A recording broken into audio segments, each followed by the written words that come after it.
Yo, what is up, guys? Welcome to this week's episode of the Live Train Perform podcast. I'm your host, Shaun Kober.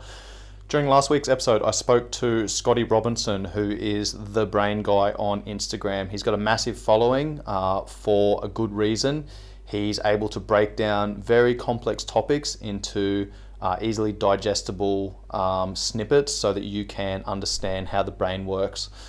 Something that we spoke about last week was my NLP course, Neuro-Linguistic Programming. This is basically how you talk to yourself, the words that you use that create certain states within your mentality. So what I thought I'd do today is share one of the modules that I did as part of my NLP Master Practitioner course. So this is going to give you some practical tools and exercises that you can do throughout this session that you can then think about and apply to your life. So we're going to go through my NLP Master Practitioner course. This is module 5, which is criteria for psychological safety.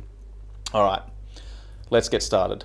So before you consciously comprehend anything you see, hear, or feel, your brain has already screened it for safety. This safety check is not something you have a choice about. If something threatens your safety, you have no choice but to respond. Information from the outside world enters through your senses and is routed through the amygdala or primitive brain prior to, or at the same time, the new input reaches consciousness. If the primitive brain perceives any threat from the outside world, it mobilizes your hormones and emotions to deal with it. A rush of fear and adrenaline surface instantly. When your safety is threatened, everything else you were paying attention to just became much less important. As long as your safety is intact, you are free to focus on other things. Emotional safety is no different to the primitive brain than physical safety. In fact, research has proven that the primitive brain experiences emotional stress no differently than physical stress.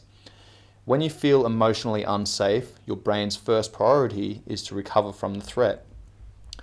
If you're moving throughout your day feeling emotionally unsafe, you will find it very difficult to accomplish anything other than to figure out ways to reduce the anxiety. Developmental psychologist Abraham Maslow understood this. In his legendary hierarchy of human needs, Maslow was clear. The need for physical and psychological safety is fundamental. It trumps social needs and even self-esteem needs. Imagine you discover that your spouse or partner might be cheating on you.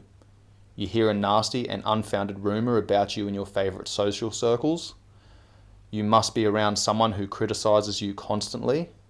A boyfriend or girlfriend threatens suicide if you end the relationship. You discover your child is using drugs. You learn that a loved one is terminally ill.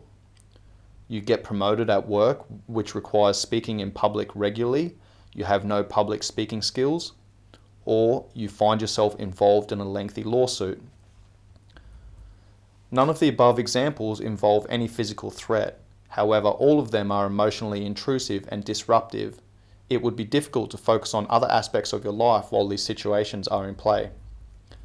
Now imagine being involved in several such scenarios at the same time, or imagine dealing with a multitude of lesser emotional stresses as a way of life.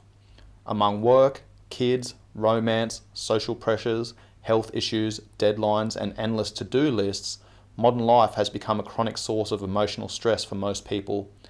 Living in a state of chronic stress is interpreted by the brain as a threat to your safety. Emotional safety is primal.